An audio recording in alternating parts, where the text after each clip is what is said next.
A high school yearbook is one of those treasured mementos that can remind us of some of the happiest times in our lives. Notes from friends, pictures of classmates and teachers, memories that will never be forgotten.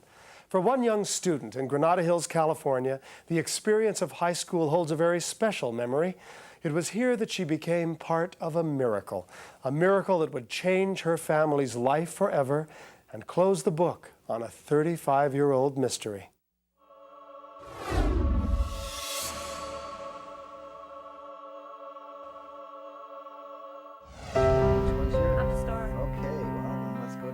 For Charlie Perry, family is the most important thing in life.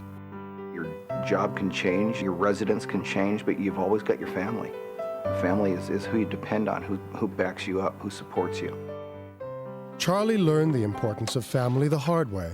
His parents went through a bitter divorce when he was just 5 years old. He never saw his father again. I grew up without a dad. I was in Boy Scouts and the YMCA, and my mom took me to a lot of things, but your mom isn't your dad. What I was missing was the companionship, the advice, the guidance, all those things that a father provides. Eventually, Charlie married and had 2 children, and in 1992 moved his family to Granada Hills, California.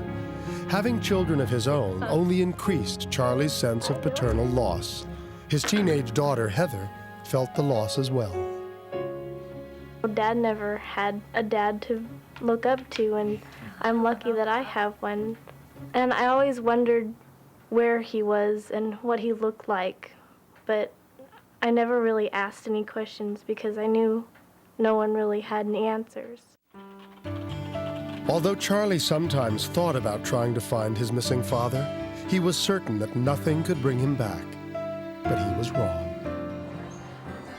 In 1998, Heather Perry entered her sophomore year at Kennedy High School. It would be the start of a new semester and the beginning of a miraculous chain of events.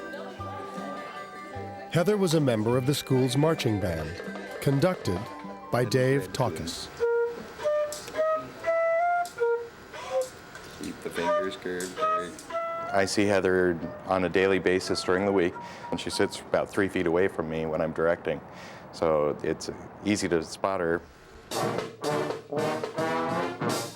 Mr. Taucus is a wonderful teacher. I see him during band class and during our practices before school and after school, and so he knows who I am. He knows all of us really well.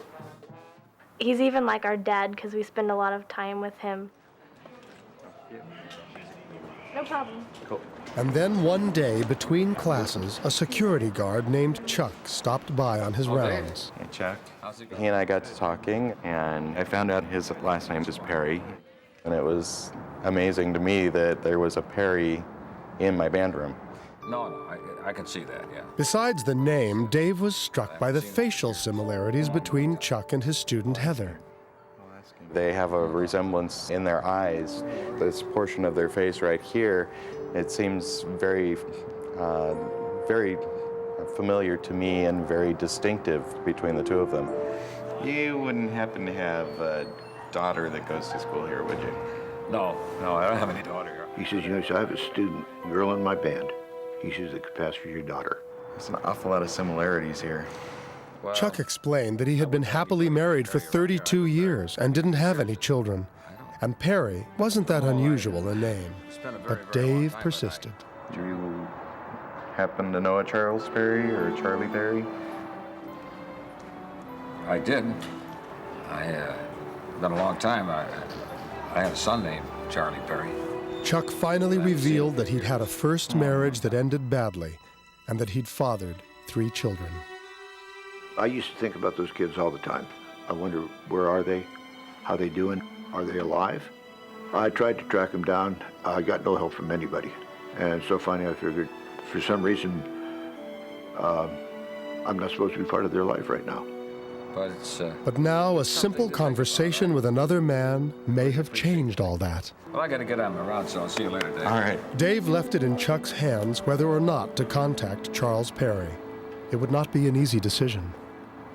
I have a problem with rejection. I think it really really, really hurt if he'd have told me to get lost or, you know, I'm not interested. But I thought, if this is the real thing, then I've got to pursue it a little further. And so later that day, Chuck picked up the phone. I had the number right in front of me. I dialed it once and hung up. Finally, I sat there and I thought, well, this is not going to do it, so I called, and I got a recording. Hello, you've reached the Perry residence. Please leave a message at the beep. Hello, Charles Perry? This is Charles Perry. And I just very simply told him, I says, Charles, I think you and I may have something in common. Give me a call. Charlie got the message when he returned home that evening. Charles Perry, this is Charles Perry.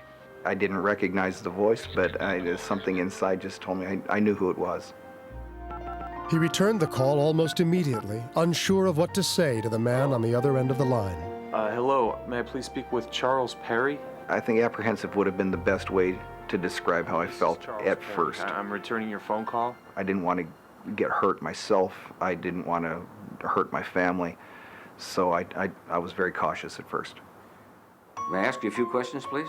Chuck was also cautious during the call, afraid that it might not be his son after all. You have two sisters?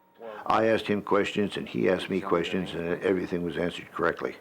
So there was not a doubt in my mind.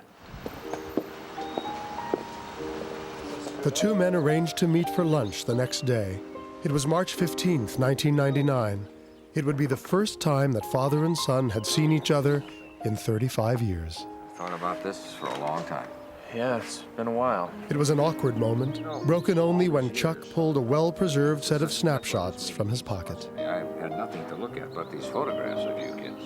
There you are. He looked at those, and I think he was surprised that I had them. Here's another photograph of you. For Charlie, the pictures carried a powerful emotional Yeah, message. there you are again. Everybody's happy in that. The pictures meant that he was still attached, that there was something still there that he had thought about my sisters and I, and that even after 35 years, he couldn't part with them. I need to get back to work right The lunch stretched on for 3 hours. In the end, they agreed that they both wanted their families to get together. I think we should. I was interested in meeting his wife, and he was interested in meeting mine, and of course his grandchildren. And so a family was reunited, and a father and son were given a second chance because of the observant eye of another man. The most remarkable thing about this whole thing was that the music teacher saw a resemblance between my daughter and my dad at the school. That just is mind-boggling to me. Good, how you doing? I guess I would say that the odds of something like this happening are astronomical. There are those who say that while they passed each other every day, it was only a coincidence that brought them together. I think the circumstances are just too amazing for coincidence. I just think that God's work is definitely involved in this, and He put us together for a reason. And if nothing else, just to put our families back together. Everything just fell into place so easy, and only God can do miracles. And He just put all of us together at the same time and says, okay, now you take it from here.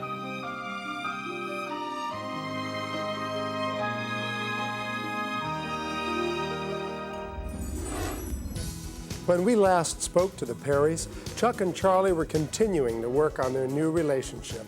35 years is a long time to make up for, but they're very grateful to have been given this miraculous opportunity.